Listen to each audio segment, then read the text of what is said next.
Qual de nós não recebeu já o consolo de uma mãe quando a gente fracassa? Consolo de uma mãe humana. Mãe igual, ela sempre é um bálsamo antes da que a gente entra em luta. Né? Ela é sempre aquela que nos anima e é sempre aquela que nos conforta depois que nada deu certo. Porque mãe sempre acha que está tudo bem. Mãe é algo que a gente não define, porque não existe um melhor pré-anestésico do que mãe. Você quer levar um menino para o bloco e não quer sedá-lo antes de ir, permita que a mãe vá até o bloco cirúrgico com o neném. Pega o acesso, seda a criança e tudo bem, e a criança é operada. Mãe é sempre doçura, né? A situação pode estar áspera o que for, pesado o que for, mãe adoça. Mãe é aquela presença assim que modifica as coisas. O amor de mãe, para mim, é o amor que mais se assemelha ao amor de Deus. Porque sempre é um amor que eu percebo que elas fazem qualquer coisa pelo filho. Né? Qualquer coisa. Né? Uma mãe, ela acalma o filho, ela tem o poder de mudar uma doença de um filho, ela tem o poder de fazer o menino ter coragem de levantar o que você fala, não vou dar conta, fala coragem, você vai dar conta. Então, eu fico pensando da mesma forma com Jesus. E fico pensando a cena quando Nossa Senhora viu Jesus daquele jeito. Quando ele viu ele caindo. Ela que foi uma mulher que acreditou naquilo que seria inacreditável, seria impossível, quando o anjo Gabriel disse a ela, você vai ser a mãe do Filho do Altíssimo. Da mesma forma, quando ela viu aquele sofrendo daquele jeito, ela conseguiu sustentar a fé, porque ela tinha uma confiança absoluta em Deus. Então, eu fico imaginando e eu não consigo mensurar a dor que Nossa Senhora sentiu de ver o filho dela. De ver aquele que ela cuidou, completamente chagado, por causa dos nossos pecados. Só Maria sabia, no meio daquela multidão, quem era ele. E só ele sabia que ela entendia tudo que ele estava vivendo. Então, a troca de olhares que eles fizeram, sem uma palavra, foi de onde Jesus, na verdade, ele sugou, de onde ele foi sustentado para ir até o fim. Porque a força de Maria ali, aquela fé, eu falo que Maria tem uma elegância até para sofrer. Porque qual de nós, e sempre haverá um momento na nossa vida onde a gente é chamado para testemunhar que cremos em Deus. Nossa Senhora, naquele momento ali, onde, vocês imaginam, Jesus devia estar cambaleando ao peso das coisas, né? Abatido, cansado, ferido, com muita dor. Ela não podia fazer nada. E aí eu fico pensando na impotência de tantas mães, de tantas de vocês, diante do sofrimento de um filho. Diante de uma situação difícil, onde a gente não pode fazer nada. E era o que ela não podia fazer nada. Onde ela foi lá, ajudou ele a levantar, olhou nos olhos dele e deve ter dito do coração dela, coragem até o fim. Ela sabia quem ele era. E ele sabia quem ela era. E ela era a única que podia compreender a dimensão daquilo tudo que ele estava vivendo. E que ela, naquele momento da maior humilhação de Jesus, ela estava lá. Firme, ali, de pé, do lado dele, junto dele. E levando para ele aquela fé. Eu fico pensando que um dia Jesus disse assim, será que quando eu voltar, eu vou encontrar no mundo fé? Eu acho que quando ele viu ali naquele momento Maria, naquela fé dela, né, inabalável, porque da mesma forma como Jesus sugava dela, ela se alimentava do Pai. Jesus se alimentou em Maria, Maria se alimentou no Pai. Por isso de pé. Por isso numa confiança incondicional ao Pai. Então, quando Jesus viu Maria daquela forma, eu acho que nesse momento Jesus teve a consolação dele. Porque sempre a gente, quando sofre, a gente quer ser consolado. E a consolação de Jesus foi naquele momento ver Maria, ver a fé dela, vê-la de pé acompanhando ele. Sem entender nada do que estava acontecendo. Mas Maria tinha uma marca que me encanta muito, se a gente for estudá-la toda. Porque a nossa mãe, quando ela não compreendia nada, e foram muitas coisas que ela não compreendeu nada, E vocês imaginam que, nessa hora, ela devia ficar lembrando do que Gabriel falou com ela e falou, o filho do Altíssimo, o reino dele não vai ter fim, e ela via aquela coisa. Ao mesmo tempo, ela devia lembrar de Simeão falando da profecia daquela espada no coração dela, e era tanta coisa que ela devia estar ouvindo, mas eu acho que tinha uma frase que ficou demais nela, que o anjo disse para ela, que foi, não tenhais medo, Maria.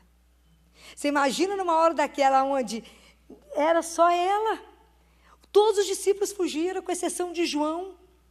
E sabe por que João não fugiu? Porque antes de João enfrentar tudo isso, ele repousou a cabeça dele no coração de Jesus. E ali ele ganhou uma graça incondicional. Por isso ele ficou de pé diante da cruz, o resto foi embora. Mas João repousou o coração dele ali.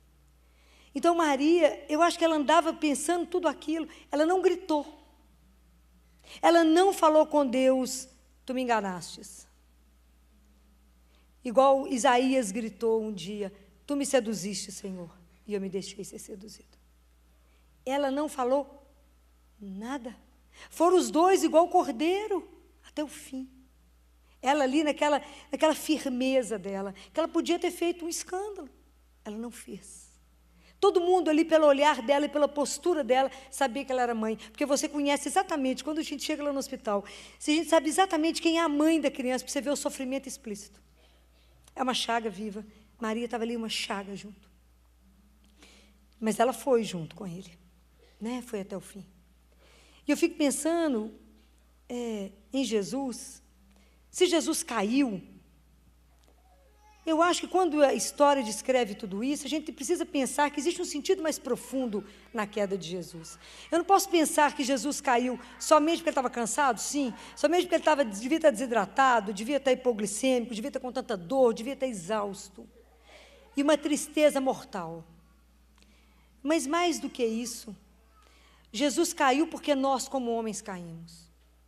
E quando Jesus faz o caminho inverso, né, como a gente lê na carta de São Paulo aos Filipenses, que ele fala que Jesus, existindo em condição divina, ele não fez do seu ser igual a Deus uma usurpação, mas ele esvaziou-se a si mesmo, assumindo a condição de escravo e tornando-se igual aos homens. Então, Jesus caiu por causa do peso da nossa soberba. Enquanto Jesus faz o caminho descendente, se esvazia para nos buscar, nós lutamos pelo caminho ascendente, porque a gente, na verdade, trava alguma coisa com Deus, a gente trava uma guerra com Deus, porque, na verdade, eu quero não ser dependente dEle. Eu quero fazer uma emancipação de Deus. Eu não quero depender dEle, eu não quero precisar de Deus. Então, eu faço o movimento contrário. Quando Jesus veio, preste atenção nessa imagem dele ali, todo ferido, se não é muito perto da imagem de quando Jesus conta para nós a imagem do homem do samaritano, daquele homem que estava caído à beira do caminho. Quando Deus desce e faz esse movimento descendente, ele vem porque nós, a humanidade, está caída, ferida, sofrida, humilhada, sem chance de ficar de pé. Nós estamos doentes, então ele veio nos curar. E é pela ferida, por todas as feridas nele, que ele nos cura. E ele é capaz, nesse momento, de nos colocar de pé, porque a nossa queda, o peso dos nossos pecados, fez com que a cruz pesasse tanto que ele caiu. Mas é o peso da nossa soberba, é o peso do nosso egoísmo, da nossa autossuficiência, que a gente acha que não precisa de Deus. Então a gente quer se emancipar. A gente quer se rebelar contra Deus. E é isso que eu acho que tem um sentido mais profundo. Porque aquilo que eu estava dizendo, Maria teve uma marca. Maria, quando ela não entendia nada, e tantas condições para ela não entender nada, Maria nunca se colocou diante de Deus para perguntar, por que isso? Ela nunca teve uma posição de enfrentamento, mas uma posição de entrega. Ela não entendia nada, mas ela falava, está escuro, mas o Senhor está vendo, então está tudo certo. Maria se entregou, como nessa hora, que ela viu aquilo tudo e que ela não compreendia nada. Será que ela não pensou, será que não tinha um outro caminho? Precisava de sofrer desse jeito? Será que no coração dela, como mãe, ela trocaria de lugar com eles? Com certeza. Mas ela era só humana? Ela não era semideus? Ela não era uma deusa, ela era uma pessoa como nós. Maria foi uma mulher, uma menina, né, quando engravidou. Uma mulher que assumiu a fé e viveu isso de uma forma incondicional. Então, quando Maria, ela faz uma entrega, em todos os momentos, se vocês acompanharem, quando ela não compreendia absolutamente nada, ela aceitava a vontade de Deus do jeito que estava ali. Ela aceitava. Tão diferente da nossa atitude, que questionamos qualquer coisa. Qualquer coisa que chega até nós, qualquer doença que chega, qualquer situação difícil que chega, primeira coisa que a gente pergunta é: por que comigo? Eu não mereço, eu não devia. Maria, em nada ela questionou, tudo ela viveu numa profunda entrega, porque ela tinha uma profunda confiança em Deus e ela tinha uma fé incondicional ao Pai. Então, a gente sabe que a gente tem muito que aprender com essa mãe. Muito. A gente precisa, e eu tenho pedido a Nossa Senhora, que nos permita nos colocar na escola dela. A gente está precisando de ser matriculada. Porque essa Semana Santa, quem sabe, a gente tenha coragem de pedir a ela uma vaga na escola dela. Porque naquele momento onde ela entregava o filho, e entregar um filho não é brinquedo, que naquele momento ela teve que fazer uma entrega de um filho. Ela entregou um filho e ganhou uma humanidade. Então, vocês imaginem que Nossa Senhora, nós precisamos facilitar um tiquinho o caminho dela, porque quando é que uma mãe tem sossego na vida? Eu falo que a mãe tem um sono sossegado antes do menino nascer. É a última noite que dorme em paz, enquanto o menino está dentro dela. Nasceu, acabou. Não é?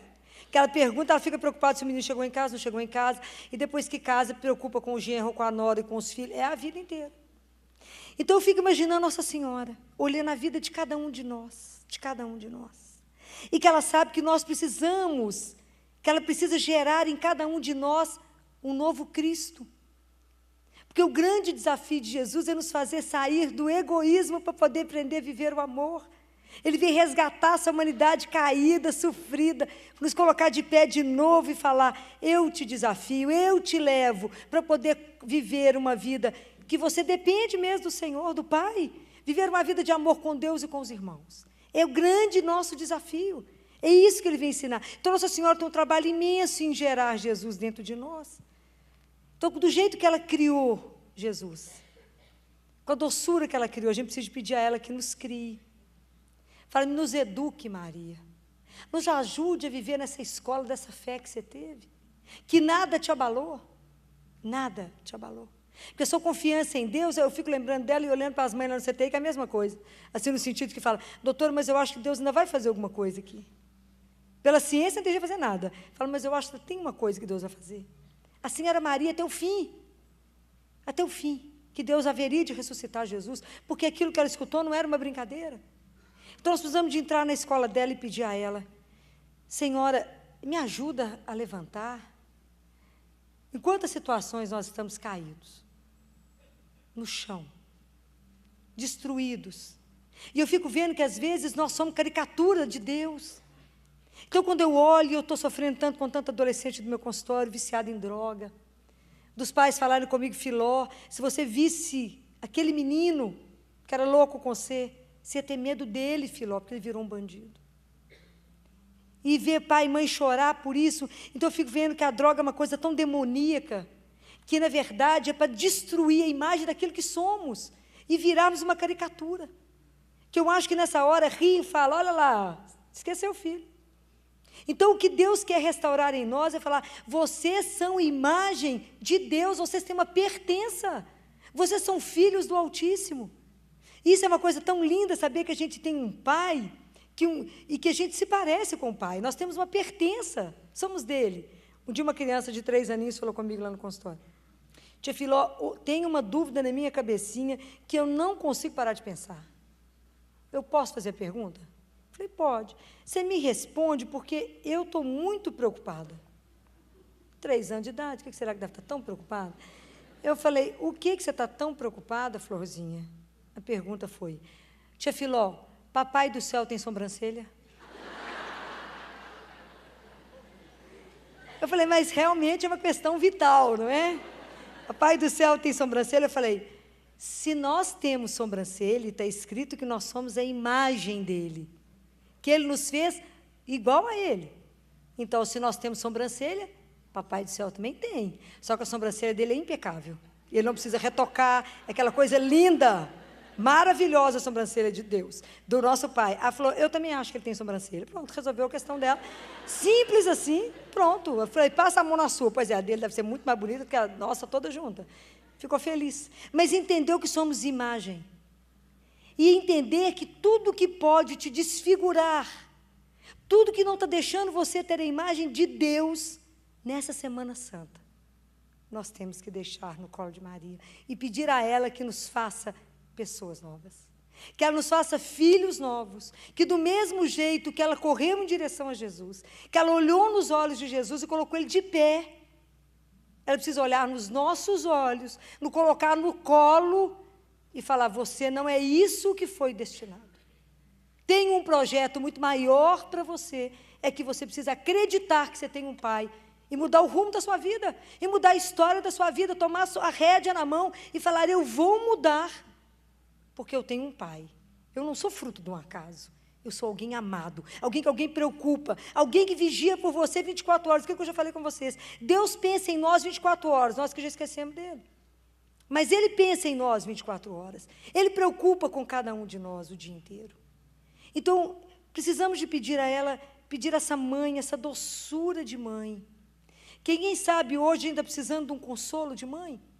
Quem sabe hoje ainda precisando de um colo de mãe? De alguém que vai te colocar no colo e falar, vai dar certo? Coragem. Alguém que vai estar, e eu sei, intercedendo por nós. Porque nós temos alguém para interceder por nós, que é Maria. Da mesma forma como os israelitas antes gritavam e falavam, não, o Senhor tenha misericórdia de nós, Pai, Deus, Pai, por causa de Abraão, vosso amigo. Nós podemos falar, e nosso Pai, nós podemos falar com Deus, tenha misericórdia de nós, por causa de Maria, nossa mãe, e que ela é vossa amiga. Então, nós temos uma intercessora sem igual. Então, hoje nós vamos pedir a ela, que ponha cada um no colo, ela é mãe. Que ela nos guarde no manto, e que ela, quantas vezes, né, mãe está intercedendo por um filho fazendo uma prova, mãe está intercedendo por um filho que vai fazer uma entrevista no trabalho, intercedendo no casamento, intercedendo para os filhos, intercedendo para os netos, mãe está sempre intercedendo. Mas nós temos uma outra intercessora que é poderosa demais, que é Maria, que intercedeu nas bodas de Caná e que pode interceder na vida de cada um de nós. Então, se hoje, olha, eu digo para vocês com todo o meu coração, se a sua vida até você chegar nessa igreja hoje, tem algo que não está bom, tem algo que não está de acordo, se o seu coração não está caminhando bem, e eu falo que Deus é tão delicado que Ele nos fala no coração, as situações Ele vai pontuando, isso não está bom, isso não está bom, né? Aquilo que a gente não pode viver na verdade, aquilo que a gente não pode viver na clareza, aquilo que Deus não pode participar, tem alguma coisa que está errado. É preciso colocar tudo da nossa vida diante dEle e mostrar, pedir a Maria que interceda por cada um. Fala, Senhora, me levanta do chão, me tira da minha soberba, trabalha o meu coração, trabalha o meu egoísmo, me ajuda, porque foi a humildade do seu Filho que nos restaurou. Foi a humildade dele que nos fez de pé de novo. Foi ele que nos pegou pela mão e falou, de pé. Ele que hoje vem curar as nossas feridas. Ele que hoje vem nos dar mais uma oportunidade de começar uma vida nova. Mas quando eu falo uma vida nova, é uma vida nova. É um gosto novo, é um cheiro novo, é um sabor novo, porque eu passo a conviver com uma pessoa, que eu não tinha consciência que ele era uma pessoa, que é Deus. Como Maria é uma pessoa, é uma mulher, e eu posso chamá-la de minha mãe, e falar com ela, me põe na sua escola, me ensina a caminhar, me ensina esse caminho de Jesus, me ensina esse caminho que a senhora fez a vontade incondicional do Pai. Me ajuda a fazer essa vontade incondicional dele. Me ajuda a ver a vontade do Pai em tudo que me acontece. Caminhar no Espírito de Jesus é assim. Não é para poder conseguir ver na nossa realidade o dia inteiro Deus agindo, Deus cuidando, Deus com um projeto tão maior. E sentir esse amor de Deus por nós. Então, que a gente possa pensar mesmo na nossa vida hoje. Eu trouxe para vocês um vídeo que eu recebi lá das Paulinas, de uma música nova que está lançando, e que é lindo, que fala desse olhar de Nossa Senhora com Jesus. Porque hoje cada um de nós é seu filho, e Nossa Senhora só vai ter descanso quando ela for capaz de levar cada um de nós de volta para casa. Eu acho que Nossa Senhora só vai ter sossego mesmo quando o último dos últimos ela conseguir colocar dentro do céu. Aí ela fecha a porta e fala com o Pai: estão todos aqui. Trouxe todos os meus filhos. Todos eu busquei. A igreja o Vaticano tinha um exorcista que morreu recente, Padre Gabriele Amorti, que ele fala que Jesus ainda não veio porque Maria não permitiu, porque ela fica tentando buscar os filhos, buscar mais um, buscar mais um, buscar mais um, buscar mais um, porque ela não vai perder nenhum dos filhos que foi entregue na mão dela. Nós somos gerados 2 vezes por ela. Nós somos gerados na alegria, quando Nossa Senhora nos trouxe Jesus, que era a palavra eterna. E nós somos gerados na dor, aos pés da cruz. E Nossa Senhora, nós custamos muito caro. Ela não vai nos perder. Então, vamos facilitar um pouco. Vamos pedir a ela que a gente quer ser um aluno, que a gente quer estar na escola dela, que hoje a gente quer experimentar o colo de uma mãe. Fala, assim como a senhora deu um colo para Jesus e o consolou, me dê um colo. Qual situação hoje da sua vida que você está precisando de ser consolada por ela? Em qual situação hoje você está precisando que ela esteja do seu lado e fala: não tenhais medo, porque eu vou interceder por você. Ela, mãe, aquela doçura de mãe, que da mesma forma como ela ajudou Jesus a caminhar até o fim, que ela possa ajudar cada um de nós a caminhar até o fim, e que a gente possa ajudá-la, não dá tanto trabalho a ela, para estarmos todos juntos um dia na casa, somente aí, eu acredito que Nossa Senhora irá descansar, porque enquanto a gente ainda estiver por aqui, nós ainda somos para ela a imagem que os meninos viram, quantos anos atrás, antes da aparição de Lourdes, que me falhou agora qual local que ela apareceu, foi também na França, que era da Virgem Lacrimosa. Os meninos passaram, voltando, e falaram: quem é aquela mulher linda sentada chorando? E ela que chorava por nós. Então, que a gente possa hoje, falar com ela: nós queremos, mãe, ser seus filhos de verdade. Vamos hoje, agora, a hora que vocês estiverem ouvindo essa música, vocês ouviram tanto que ela é linda, vamos pedir colo? A mãe dá colo. Que mãe nega colo a um filho? Vamos pedir a ela, nos abrace, nos aconchegue, nos dê coragem de continuar. E aonde a senhora achar que a nossa vida não está de acordo com o projeto de Deus, de onde a nossa vida não está de acordo com o que é ser filho de Deus, muda, transforma, me mostra o caminho. Me leva até Jesus, porque a única coisa que Nossa Senhora quer é nos conduzir até Jesus. Nos leve, mãe, no seu colo, até Jesus, para que Ele possa me curar, para que Ele possa me dar vida nova, para que Ele possa me ajudar, que verdadeiramente a gente possa fazer a nossa Páscoa, que a gente possa viver de verdade o projeto de Deus.